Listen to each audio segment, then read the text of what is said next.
Meus queridos irmãos, com alegria vos saúdo com a paz do Senhor Jesus Cristo. Estamos aqui mais uma vez, que o Senhor nos oportuniza para estudarmos e transmitir o conhecimento das lições bíblicas do primeiro trimestre do ano 2026. Estamos de posse a lição número 5, de 1º de fevereiro de 2026. O tema da lição, o Deus Filho. Nesta oportunidade, meus amados, eu quero me apresentar. Me chamo o irmão José Arilton Cândido, cooperador adjunto da obra do Senhor na Igreja Evangélica Assembleia de Deus, na cidade de Patu, estado do Rio Grande do Norte, na liderança do pastor José Luiz de Oliveira, a quem já agradeço por esta rica oportunidade. E também agradecendo a Deus e a vida do pastor Daniel Faustino de Lima, que foi transferido para pastorear o rebanho do Senhor na cidade de Nova Cruz, aqui também no Rio Grande do Norte. Trazendo aqui essas informações e também agradecendo pelo pastoreio evangelístico do nosso pastor Daniel e dando as boas-vindas ao pastor José Luiz de Oliveira, que tomou posse deste dia 24 passado, deste mês, aqui na Assembleia de Deus, na cidade de Patu, Rio Grande do Norte. Portanto, as boas-vindas ao pastor José Luiz e a sua digníssima família. O Deus Filho é o tema que estamos a estudar nesta oportunidade. Lição 5, como já falei, para o dia 1º de fevereiro de 2026, o próximo domingo. O textuário da lição diz o seguinte: Este é o Filho amado, em quem me comprazo, escutai-o.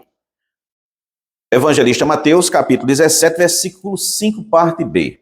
É bem importante observar o que Jesus, meus amados, ao que a Jesus foi direcionado. Este é o meu filho amado, em quem me comprazo, escutai-o. Essa palavra escutai-o é importante analisarmos ela a partir deste momento que estamos iniciando esta lição. A verdade prática, Jesus Cristo, o Deus Filho, é a revelação plena do Pai, centro da revelação divina e único mediador entre Deus e os homens. A leitura bíblica em classe, ela se encontra nos evangelhos de Lucas, capítulo 1, versículo 31, versículo 32, 34 e 35, e também o evangelho de Mateus, capítulo 17, e o versículo 1 ao 8. Diz assim a palavra do Senhor: E eis que em teu ventre conceberás, e darás à luz um filho, e por-lhe-ás o nome de Jesus. Este será grande e será chamado Filho do Altíssimo, e o Senhor Deus lhe dará o trono de Davi, seu pai. E disse Maria ao anjo: Como se fará isso, visto que não conheço varão? E respondendo o anjo, disse-lhe: Descerá sobre ti o Espírito Santo, e a virtude do Altíssimo te cobrirá com a sua sombra, pelo que também o santo que de ti há de nascer será chamado Filho de Deus. 6 dias depois, tomou Jesus consigo a Pedro e a Tiago e a João, seu irmão, e os conduziu em particular a um alto monte. E transfigurou-se diante deles, e o seu rosto resplandeceu como o sol, e as suas vestes se tornaram brancas como a luz. E eis que lhes apareceram Moisés e Elias, falando com ele. E Pedro, tomando a palavra, disse a Jesus: Senhor, bom é estarmos aqui. Se queres, façamos aqui 3 tabernáculos, um para ti, um para Moisés e um para Elias. E estando ele ainda a falar, eis que uma nuvem luminosa os cobriu, e da nuvem saiu uma voz que dizia: Este é o meu filho amado, em quem me comprazo, escutai-o. E os discípulos, ouvindo isso, caíram sobre seu rosto e tiveram grande medo. E aproximando-se, Jesus tocou-lhes e disse: Levantai-vos, e não tenhais medo. E erguendo eles os olhos, ninguém viram senão a Jesus. Meus queridos, que estão a acompanhar este vídeo, gravado nesta oportunidade, é importante entender que a nossa fé, ela deve estar centrada na pessoa de Cristo. Ou seja, a nossa fé, a convicção da nossa fé, ela deve estar norteada na pessoa do Senhor Jesus Cristo. O tema da lição, como já foi aqui anunciado, o Deus Filho, é interessante para meditarmos o progresso principiado no Éden. E eu gostaria de ler, não está na lição, mas eu gostaria de ler o que o Senhor Deus fala no Éden, para todas as gerações, para toda a humanidade. E o que o Senhor Deus revela no Éden é o mesmo Jesus que ali está presente também na condição de filho. Pois como estamos estudando uma série de lições cuja temática fala da Santíssima Trindade, o Deus único revelado em 3 pessoas eternas, precisamos estar sempre com os olhos atentos ao que foi principiado no Éden. E o capítulo 3 do livro de Gênesis, versículo 5, diz assim: E porei inimizade entre ti e a mulher, e entre a tua semente e a sua semente. Esta te ferirá a cabeça, e tu lhe ferirás o calcanhar. Lendo este versículo, vamos dar prosseguimento ao tema da lição, mas sempre lembrando que esta profecia anunciada pelo próprio Deus, e aqui queremos dizer que o próprio Deus revelado no Éden nesta ocasião dramática, onde o homem já tinha se rebelado contra Deus, onde o homem já tinha desobedecido à ordem do Senhor, se faz necessário entender que este próprio Deus aqui no princípio é o próprio Senhor Jesus Cristo. E é o mesmo Deus que estamos estudando nesta oportunidade, que é o Deus Filho. Louvado seja Deus. O comentador, na introdução, ele diz assim, lembrando que o comentador destas lições é o pastor Douglas Batista, que é o comentarista desse trimestre, e parabenizo o pastor Douglas Batista porque ele traz uma explicação coerente, uma explicação simples para o entendimento da igreja. Eu sempre observo que a orientação bíblica narrada, escrita, comentada pelo pastor Douglas Batista é algo que traz uma compreensão saudável para a simplicidade do nosso dia a dia, enquanto servos do Senhor. Fica aqui esse destaque e quero fazer aqui uma leitura da introdução que diz o seguinte: ratificamos que a Trindade nos revela um só Deus, em 3 pessoas, Pai, Filho e Espírito Santo. É o que vimos desde a primeira lição até o presente momento e será a continuidade também das próximas lições, sempre destacando Deus Pai, Deus Filho, Deus Espírito Santo. O episódio da transfiguração em Mateus capítulo 17, versículo de 1 a 8, é um dos momentos marcantes da revelação da glória do Deus Filho. Nele, Jesus, a segunda pessoa da Trindade, é exaltada diante de testemunhas oculares com a aprovação explícita do Pai. Ele não é um personagem entre outros, mas o Deus encarnado. Esta lição nos conduz a contemplar a divindade, a centralidade e a missão redentora do Deus Filho. Portanto, a palavra-chave, digamos assim, em destaque, é o Cristo, o nosso Senhor, ou seja, o Deus Filho. E é este Cristo, o Deus Filho, que nós vamos intensificar aqui no entendimento. Cristo, no contexto bíblico, significa ungido, ungido de Deus. Ou isso, ungido de Deus no grego, e podemos também destacar no hebraico, que é aquele que pode ser destacado como Messias. No grego, ungido, e no hebraico, o Messias. O Senhor, Deus revelado na condição de filho para uma obra redentora que foi profetizada pelo próprio Deus no Éden, assim como eu li no capítulo 3, no versículo 15 do livro de Gênesis. Amados, o tópico primeiro, ele destaca a divindade do Filho. A divindade do Filho está dividido aqui em 3 subtópicos. Primeiro, a concepção virginal de Jesus. Em seguida, o subtópico 2, a deidade absoluta do Filho. E 3, os atributos divinos de Jesus. Tem algumas coisas repetidas relacionadas às lições anteriores, mas faz parte de todo o contexto temático do que estamos estudando nesse trimestre. E os ouvintes que passam a assistir esta videoaula, por exemplo, gravada aqui no canal EAD Patu, entendam que essas repetições traz para nós uma condição de massificar o entendimento do contexto bíblico da revelação de Deus, que é também o presente. Eu considero que a revelação divina é o presente de Deus para a humanidade. E este presente de Deus, ele está contextualizado na pessoa de Jesus, o Filho, o nosso Senhor. E podemos aqui reiterar que Jesus, ele é tratado na sua santa revelação ao homem que deve tomar uma decisão de arrependimento e crer no Evangelho de Jesus Cristo.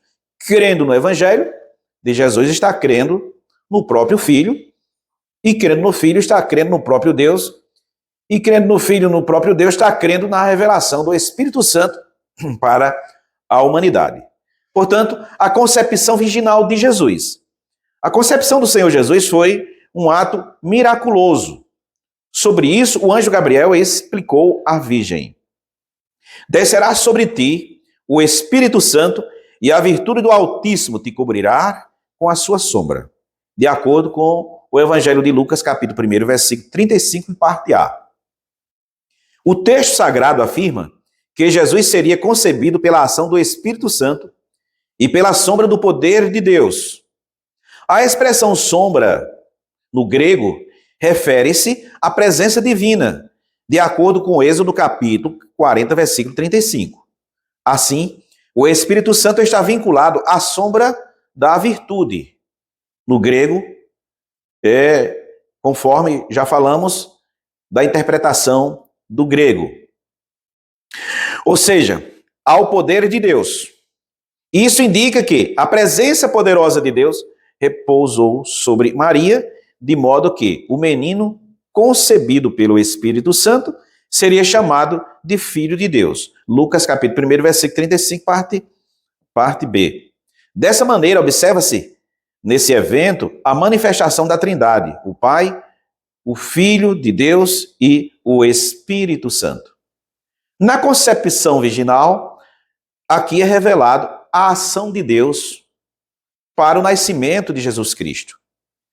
Quando o Senhor Deus se revela em Gênesis capítulo 3, versículo 15, este versículo nos remete a entender implicitamente, ou podemos falar sobre a presciência do plano de Deus para a redenção futura da humanidade. E esta humanidade que foi atingida pela desobediência, a saber, o conflito espiritual da semente e da mulher. O Senhor Jesus, a semente da semente da mulher, que é o Senhor Jesus Cristo, e a semente da serpente, Satanás, que é justamente o que promoveu a rebelião contra o Senhor Deus no céu e também na vida do homem no Éden. Entendemos que este próprio Satanás, ele que disseminou uma rebelião no céu, também foi o próprio Satanás que disseminou no coração do homem no Éden uma rebelião do homem contra Deus. Ou seja, o mesmo inimigo que promoveu a rebelião, o mesmo espírito do inimigo que promoveu a rebelião celestial, também é o mesmo que atingiu a raça humana no Éden. Mas queremos também destacar que o mesmo Espírito Santo de Deus, que está na pessoa do Filho e na pessoa do próprio Deus, que estamos destacando hoje como o Pai, o nosso Deus, que é Pai, e a lição destaca o Deus Filho, e este Deus Filho é o mesmo que estava presente no Éden, também de uma forma espiritual, no nosso entendimento, para desfazer a transgressão de Satanás na vida do homem. E houve aquele momento em que Deus estabelece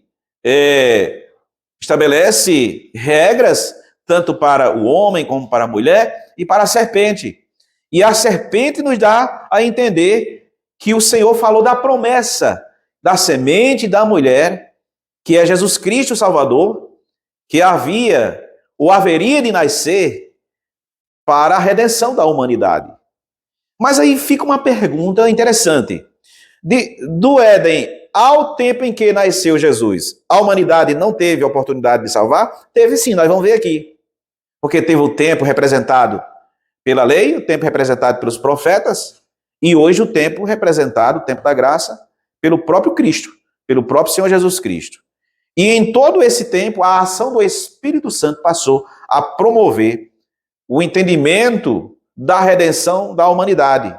Em todos os tempos, ou em todos os séculos, Deus promoveu uma fórmula, ou seja, uma maneira, um método para que as pessoas conhecessem a Deus e fosse salvo na pessoa do próprio Deus Filho. Louvado seja o nome santo do Senhor. É algo que traz uma certa complexidade, no entanto, com paciência, vamos entendendo que o plano redentor de Deus, ele é desde o princípio. Deus nunca promoveu destruir a sua criação. Não. O homem, ele é destruído pelos seus próprios pecados. A destruição da humanidade não é uma consequência do querer de Deus, não. É uma consequência da desobediência do homem. O querer de Deus é que todas as nações, todos os povos, sempre estivessem diante dele, obedecendo a ele, adorando a ele, para que servisse ao único Deus. Neste primeiro tópico, a divindade do Filho, vamos ver agora o segundo subtópico, a deidade absoluta do Filho. O Senhor Jesus Cristo é, desde a eternidade, o único Filho de Deus e possui a mesma essência e substância. Louvado seja Deus. Essa substância no grego diz sobre o Pai. Trata sobre o Pai, de acordo com João, capítulo 10, versículo 30, e ainda capítulo 14, versículo 9. Ou seja, antes de nascer em Belém, o Filho já existia eternamente como Pai. Isso, meus amados, é importante entender, como já falamos em lições anteriores, que Jesus é o Pai. O Espírito Santo também é o Pai. No princípio era o Verbo, e o Verbo estava com Deus. E o Verbo era Deus. João 1:1. Ele é a segunda pessoa da Trindade e foi enviado pelo Pai ao mundo. 1 João, capítulo 4, versículo 9. Ele se fez carne sem deixar de ser Deus, possuindo duas naturezas, a divina e a humana, unidas numa única pessoa. João 1:14, Filipenses 2:6-11.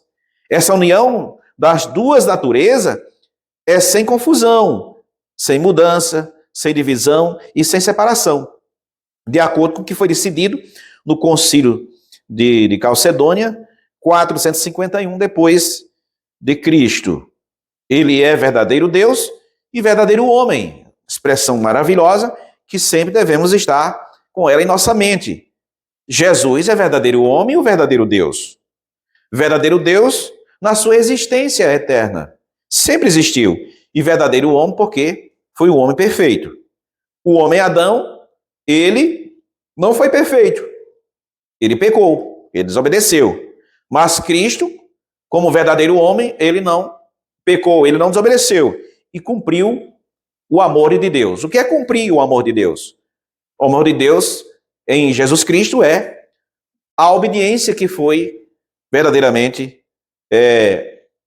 digamos que a obediência de Jesus foi a essência de um homem que nunca pecou. um homem chamado Jesus que nunca pecou.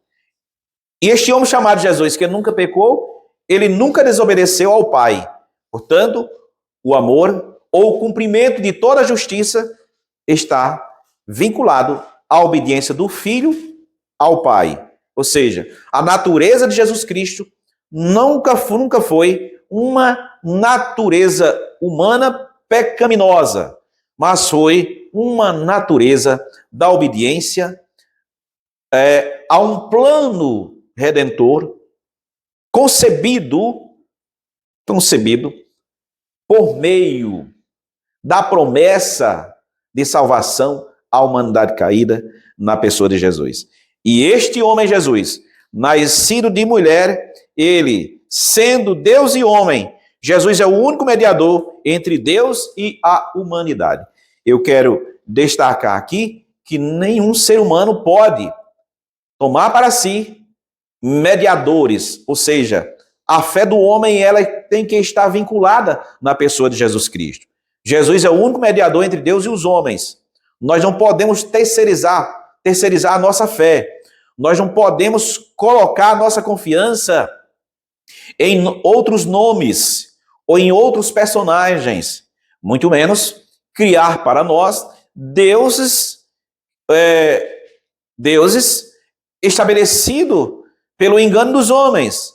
Ou seja, não podemos tomar para nós o que é anunciado ou publicado, ou o que é estabelecido pela ideologia humana. Não existe outro Deus que salva senão Jesus. Por que eu estou intensificando isto aqui? É porque estamos, meus amados, em um planeta Terra que habita a humanidade. São mais de 8 bilhões de pessoas e dentro deste contexto humanitário são muitos que se perdem por não ouvir a palavra de Deus, por não se voltar à palavra do Senhor, ao Evangelho de Cristo, porque o profeta já anunciava que ao Senhor devemos ouvir o Senhor Jesus Cristo, porque ele é sim o único redentor da humanidade. Portanto, não devemos colocar nossa crença em outros nomes, que não vamos aqui citar, porque são muitos nomes que o sistema religioso promove, mas nossa fé, ela deve estar pautada na pessoa de Jesus Cristo, porque Jesus é o verdadeiro homem, louvado seja Deus. E nós somos verdadeiro homem? Não. Não somos verdadeiro homem, nós somos um homem caído e que necessitamos estar em Cristo Jesus. Todo ser humano, ele é de uma origem, meus amados, caída, sofreu a queda e, consequentemente, esta desobediência trouxe a expulsão do homem do ambiente privilegiado que era estar na presença de Deus lá no Éden. Ele foi expulso e agora toda a humanidade geme, todo o planeta geme e necessita de que esse homem precisa se arrepender e crer na pessoa de Jesus Cristo. Muito bem, ainda no tópico primeiro, o terceiro subtópico, diz o seguinte: os atributos divinos de Jesus Cristo. Por mais que já temos visto também em lições anteriores, os atributos de Jesus, é importante reiterarmos aqui de acordo com o que o nosso comentador destaca. Como segunda pessoa da Trindade, Jesus possui todos os atributos essenciais da divindade.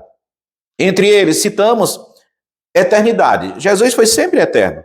Jesus não teve começo, pois é eterno como o Pai, de acordo com o profeta Isaías, capítulo 9, versículo 6. Também, Jesus, ele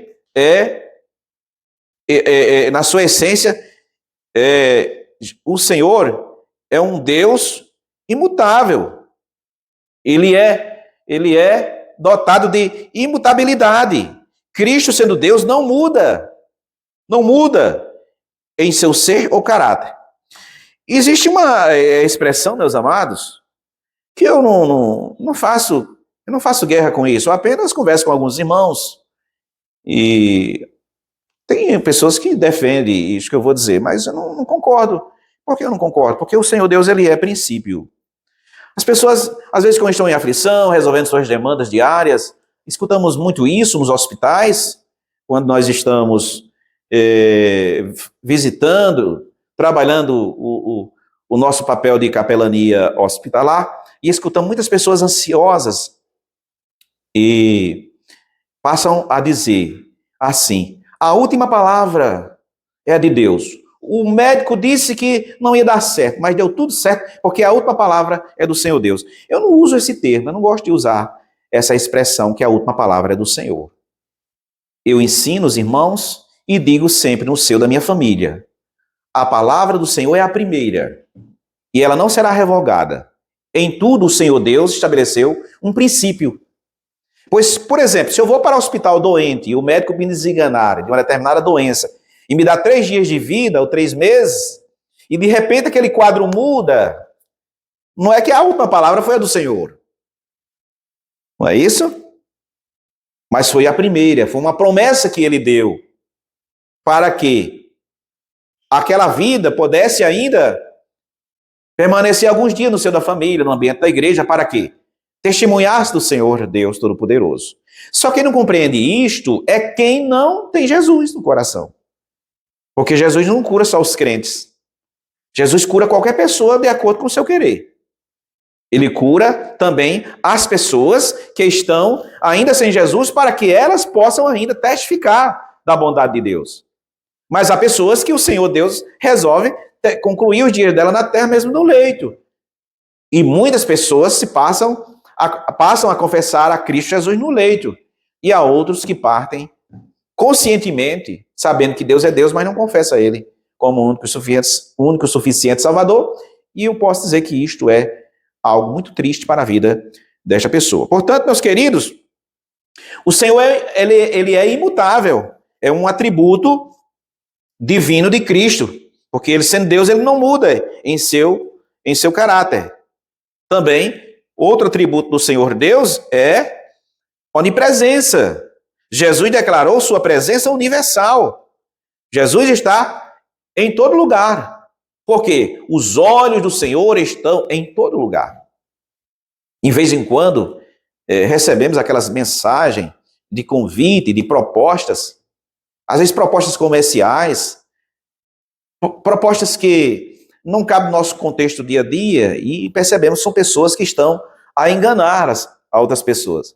E eu passo a evangelizar as pessoas, não sei nem quem é, se é homem, se é mulher, eu passo a evangelizar essas pessoas, falando de Jesus e da salvação, e quando eu digo que os olhos do Senhor Deus estão em todo lugar, as pessoas recuam, apagam os seus perfis e não mais passam a conversar. Há outros que se prolongam, têm interesse de ouvir as mensagens, de repente também desaparecem. Mas sempre que surge essas pessoas com esses cabimentos indevidos, aproveitamos para falar de Jesus, sem nem saber quem é essas pessoas. Mas eu tenho consciência que o que eu estou transmitindo para aquelas pessoas é a palavra de salvação para as pessoas saírem do ambiente pecaminoso da transgressão. E muitas das vezes eu percebo que são mensagens que vêm até de ambientes que nem deveria, até de presídios, as pessoas enviam mensagem querendo aplicar, né?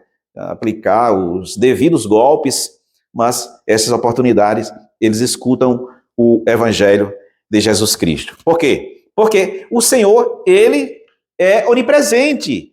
Eu não sou onipresente, nós não somos onipresentes, nós estamos aqui, mas o Senhor sabe da ação, da atitude de quem está do outro lado.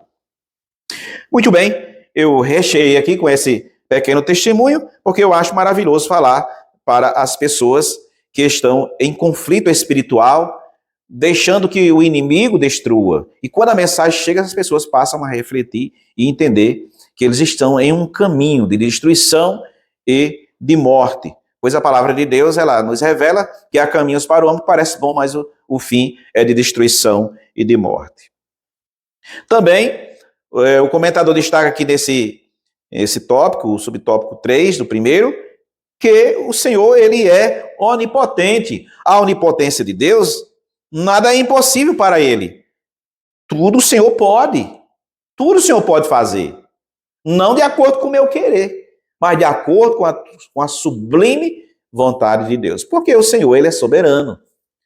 Se ele me colocou na terra, é para que eu conheça ele. E para que eu conheça Jesus, eu preciso conhecer também um pouco de mim. Porque o ser humano diz, eu me conheço. E até um certo tempo eu dizia, eu me conheço. Mas eu digo com toda sinceridade, meus queridos, que eu conheço que eu sou fraco. Nesse ponto eu conheço. Mas tem gente que diz que eu conheço porque eu sei, porque eu posso. Nada disso. Eu tenho que conhecer as minhas limitações, as minhas fraquezas, e deixar que a onipotência de Deus, que pode todas as coisas, me fortalecer. Eu me lembro que uma certa vez eu estava ansioso para levar uma mensagem, uma palavra, e o pastor que estava ao meu lado, ele disse assim, olha, a oportunidade vai ser concedida a você, mas saiba que a suficiência vem do alto. E aí me confortou, porque é perceptível como as pessoas estão às vezes ansiosas. E principalmente quando nós estamos iniciando a nossa carreira de fé. Quando recebemos uma determinada oportunidade, ficamos ansiosos em saber o que vai falar. E eu fui confortado quando ouvi esta palavra. A oportunidade vai ser concedida ao homem, mas saiba que a suficiência ela vem do alto. E isto me confortou, e isto me conforta até os dias presentes. Por quê? Porque eu sei que o que sair da minha boca não deve ser do homem, mas deve ser algo que vem do trono de Deus para alcançar vidas que estão naquele ambiente onde eu estou presente naquele momento para ensinar ou para levar uma palavra evangelística ou também uma mensagem dentro do contexto doutrinário das Sagradas Escrituras. Muito bem, fechando aqui o tópico primeiro, a divindade do Filho, queremos finalizar dizendo que a concepção virginal e os atributos divinos de Jesus revelam que ele é Deus desde a eternidade e possui a mesma essência do Pai. Louvado seja Deus. O tópico 2 fala da centralidade do Deus Filho. Primeiro, fala sobre a glória sobrenatural de Jesus. Segundo, o testemunho da lei e dos profetas. E terceiro, a aprovação divina do Pai. Este ponto aqui, eu quero andar mais rápido, porque na explicação, porque ele já foi, de uma certa forma, bastante debatido aqui já no tópico primeiro, e sobre a centralidade do Deus Filho, a glória sobrenatural de Jesus. Pedro, Tiago e João acompanharam Jesus até um alto monte, Mateus capítulo 17, versículo 1. Neste local, Jesus transfigurou-se. Eu chamo a atenção para esta orientação do comentador aqui. Jesus, ele transfigurou-se diante dos discípulos. De quem? De Pedro, Tiago e João, que estava com Jesus naquele momento. E o seu rosto resplandeceu como o sol, e as suas vestes se tornaram brancas como a luz, de acordo com Mateus capítulo 17, versículo 2. O verbo transfigurar é tradução do grego, do qual se originou o vocábulo metamorfose, transformação, ou seja, mudança. Na ocasião, Jesus revelou temporariamente a glória da sua natureza divina, com aparência resplandecente. Um prólogo escatológico, um vislumbre do Cristo pós-ressurreto e glorificado, de acordo com Apocalipse capítulo 1, versículo 6. Uma confirmação da união das duas naturezas de Cristo, humana e divina. Duas naturezas em uma só pessoa, de acordo com João capítulo 1, versículo 14. Aqui, a divindade de Jesus foi revelada. Uma manifestação visível da glória de Deus no Filho encarnado, de acordo com Filipenses capítulo 2, versículo 6 a 9. Três discípulos estavam com Jesus Cristo no Monte da Transfiguração, e nesta ocasião houve algo a ser testemunhado por esses três discípulos, que nós vamos ver agora no subtópico 2, que diz o seguinte: o testemunho da lei e dos profetas. Estando no monte, eis que lhes apareceu Moisés e Elias, falando com ele, de acordo com Mateus capítulo 17, versículo 3. A aparição de Moisés e Elias não foi um encontro com os mortos, de acordo com Marcos capítulo 12, versículo 27, e Lucas capítulo 16 e 26. Mas um ato divino, carregado de significado escatológico. Moisés representa a lei.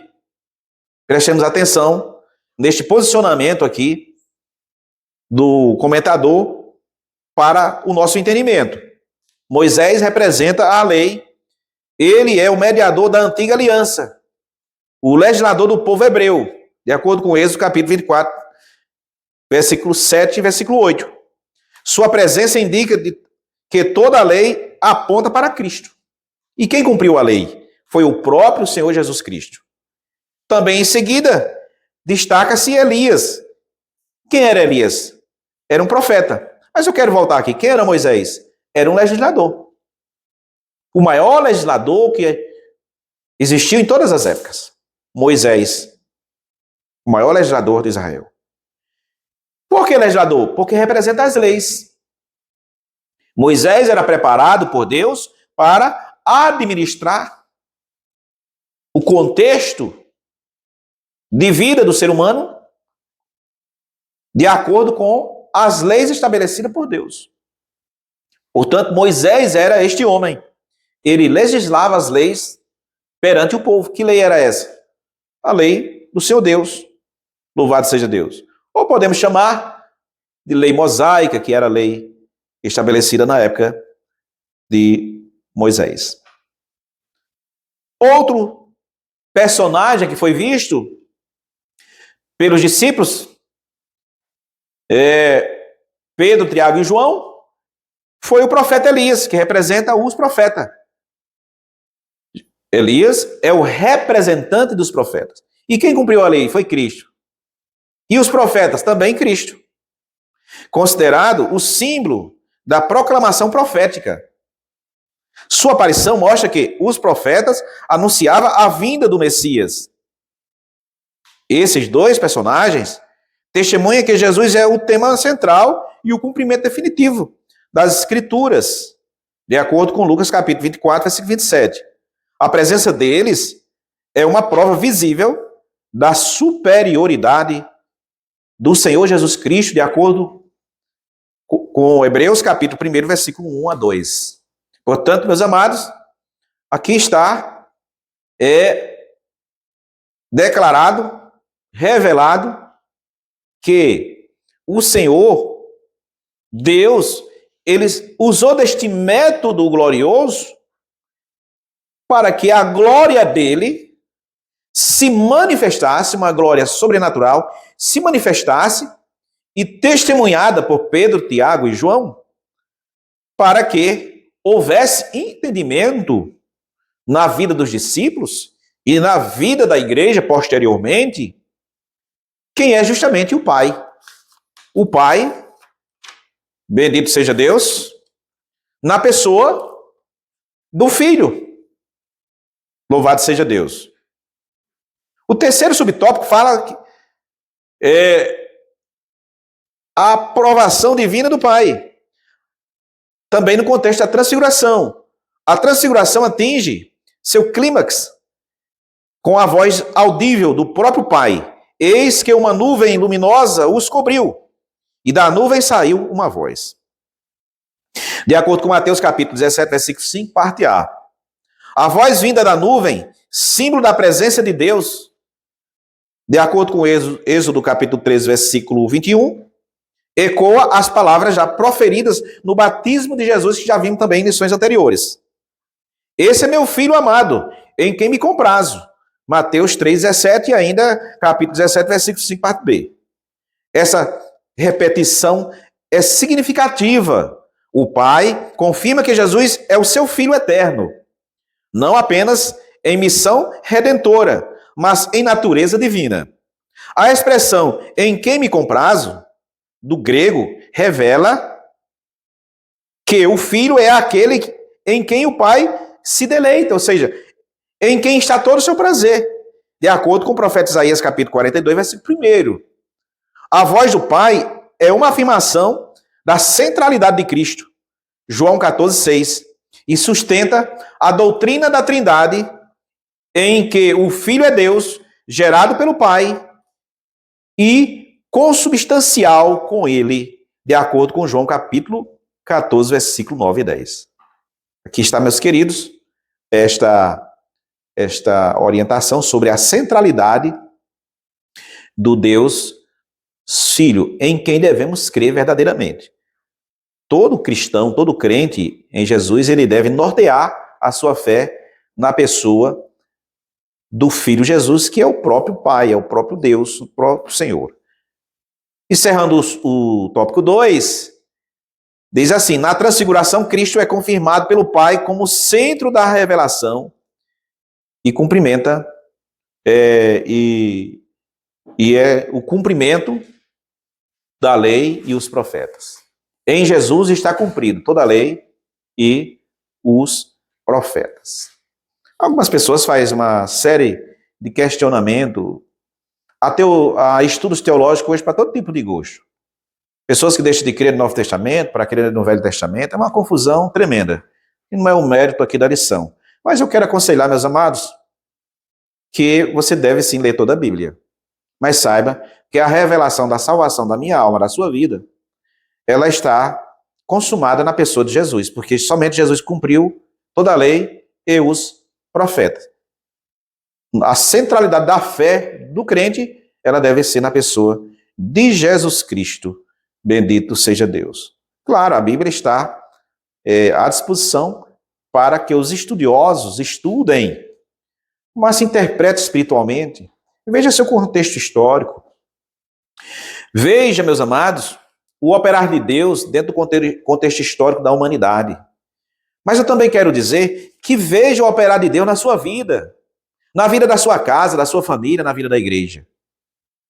Diante das problemáticas humanas, passe a sentir e a ver pelos olhos da fé como Deus tem trabalhado na sua vida, como Ele tem tratado com você, como Ele tem te poupado para que você possa estar cada dia mais próximo dEle.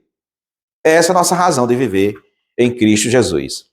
O terceiro tópico da lição, ele fala sobre a missão redentora do Deus Filho. Agora vamos ver um Deus sendo redentor na pessoa do Filho. Lembrando aquela promessa lá do Éden, capítulo 3, versículo 15 de Gênesis. Louvado seja Deus. Que não devemos jamais relativizar a voz do Senhor Jesus Cristo através das sagradas Escrituras, através das santas revelações que Ele nos concede.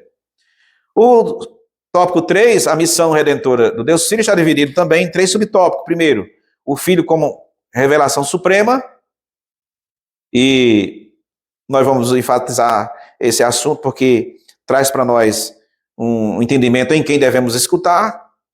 Vamos aqui no subtópico 2, a exclusividade de Cristo na redenção.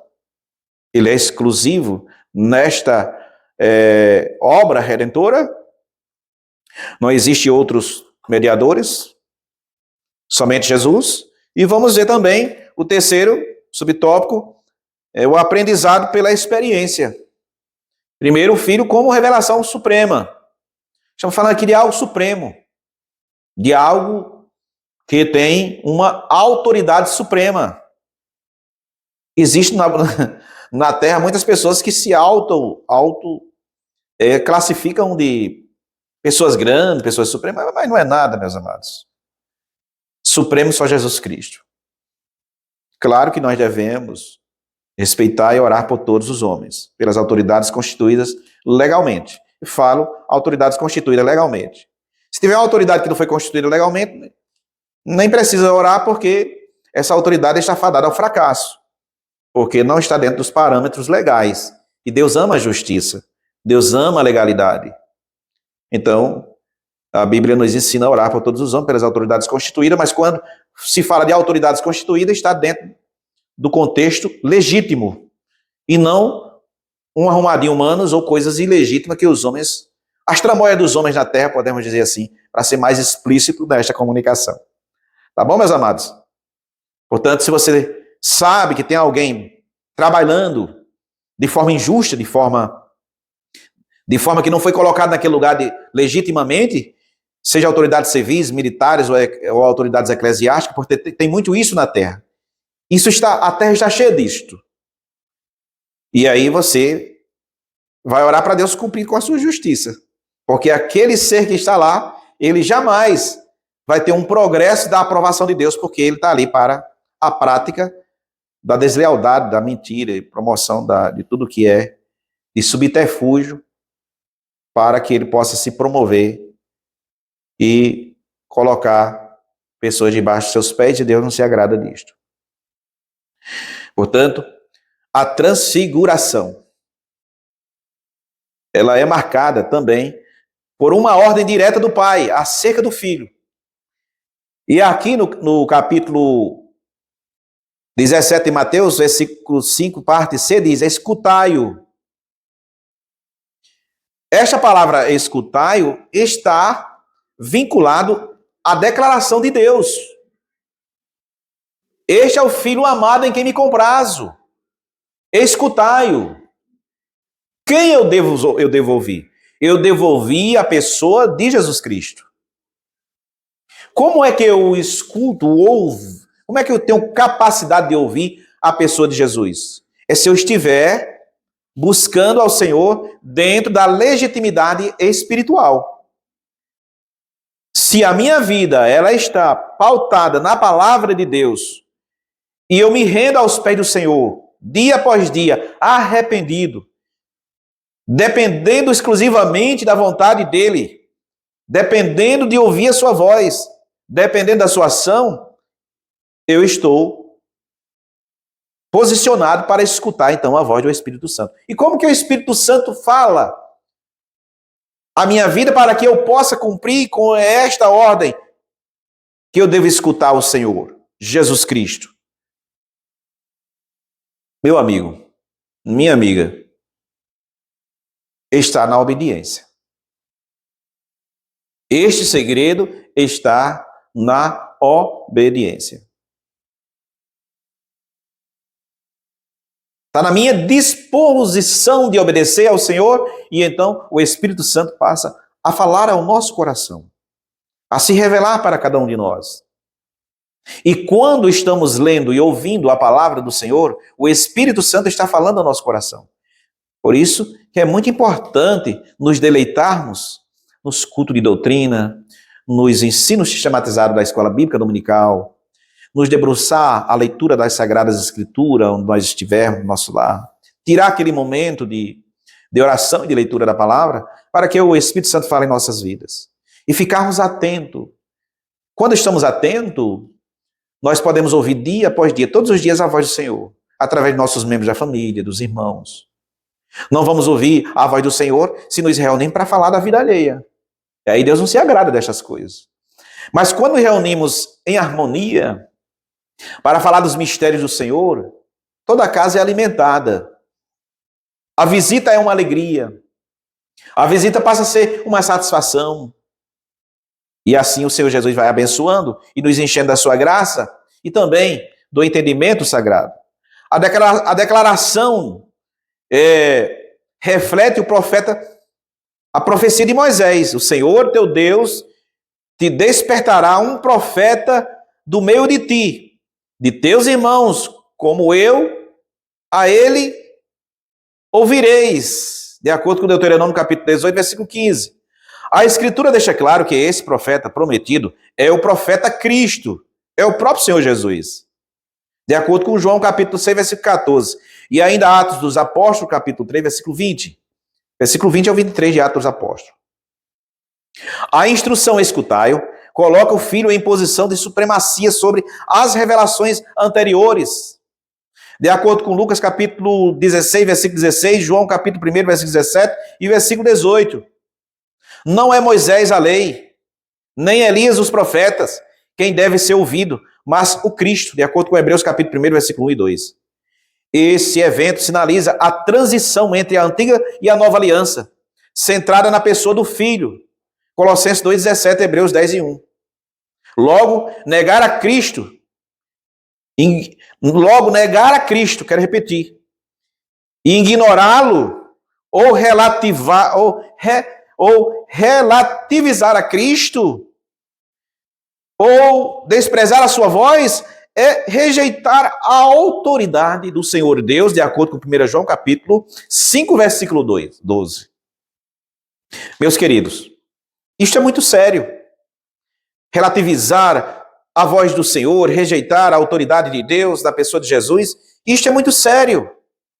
São muitos que estão por aí anunciando outros deuses, como se fossem superiores a Cristo. Seitas religiosas, multidões de seitas religiosas, desprezando o nome da autoridade suprema de Jesus Cristo para colocar em seu lugar outro nome para ser adorado. E isto traz uma série de prejuízos à vida da humanidade. 2 do terceiro tópico diz o seguinte: a exclusividade de Cristo na redenção. Após a visão do Cristo transfigurado, a Bíblia declara: erguendo eles os olhos, ninguém viram, senão a Jesus. Mateus 17:8. Essa afirmação encerra uma verdade fundamental. Qual é? É que Cristo, somente Jesus Cristo, é absolutamente único e exclusivo na obra da redenção. Somente Jesus. A presença de Moisés e Elias cessou. Restou apenas Cristo. Ele é o cumprimento da lei e dos profetas. Mateus 5,17. Toda a escritura aponta para ele. Lucas 24:27. Cristo não é meramente um profeta. Cristo, Jesus, ele é o Deus revelado. João 14:9. O resplendor da glória divina. Hebreus capítulo 1, versículo 3. O Senhor Jesus, ele é o único mediador entre Deus e os homens. De acordo com Atos dos Apóstolos, capítulo 4, versículo 12. E ainda 1 Timóteo, capítulo 2, versículo 5. O sacrifício de Jesus é plenamente suficiente para reconciliar o pecador com Deus. Conforme Colossenses, carta de Paulo aos Colossenses, capítulo 1, versículo 20, ao versículo 22.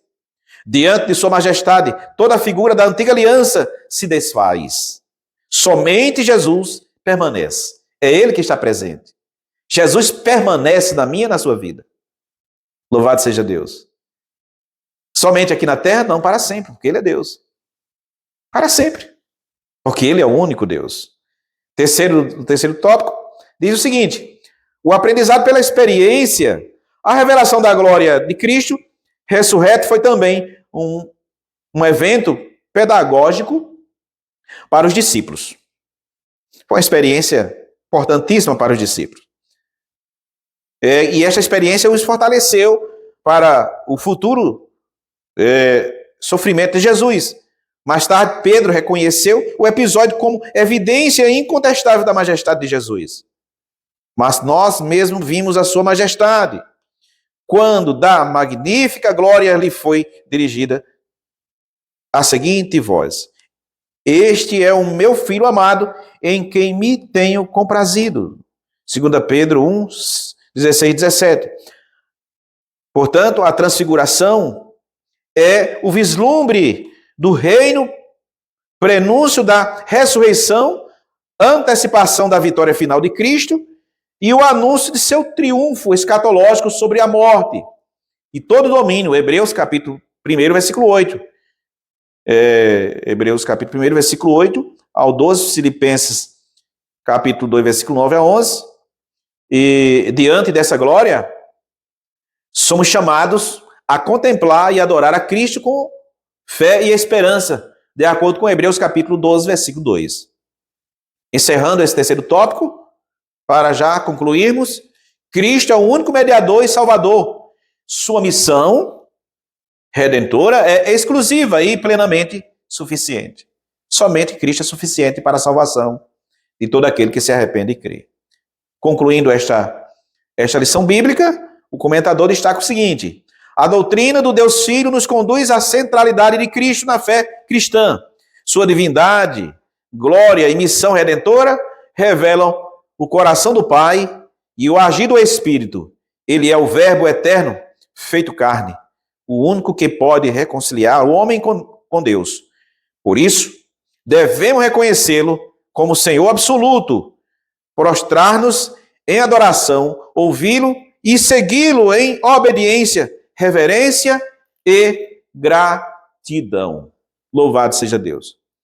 Encerrando aqui, eu quero agradecer pela vossa atenção a todos que venham a assistir este vídeo e suplico as vossas orações para que possamos nos aperfeiçoar e melhor transmitir a mensagem santa do Senhor Jesus Cristo através das lições bíblicas. Eu vos aconselho a participarem, você e sua família, da Escola Bíblica Dominical. Fica aqui meus agradecimentos a toda a Igreja do Senhor e também ao nosso pastor José Luiz de Oliveira, ao superintendente da escola, aos que fazem a superintendência da Escola Dominical na pessoa do superintendente Francisco Soares, todo o corpo docente, ao corpo discente, e quero agradecer também pela colaboração do diácono Cláudio Rosa, ele que é o editor desse trabalho e tem feito com excelência. Que Deus abençoe a sua vida e também a vida da sua família, irmão Cláudio Rosa. Deus abençoe a todos em nome de Jesus.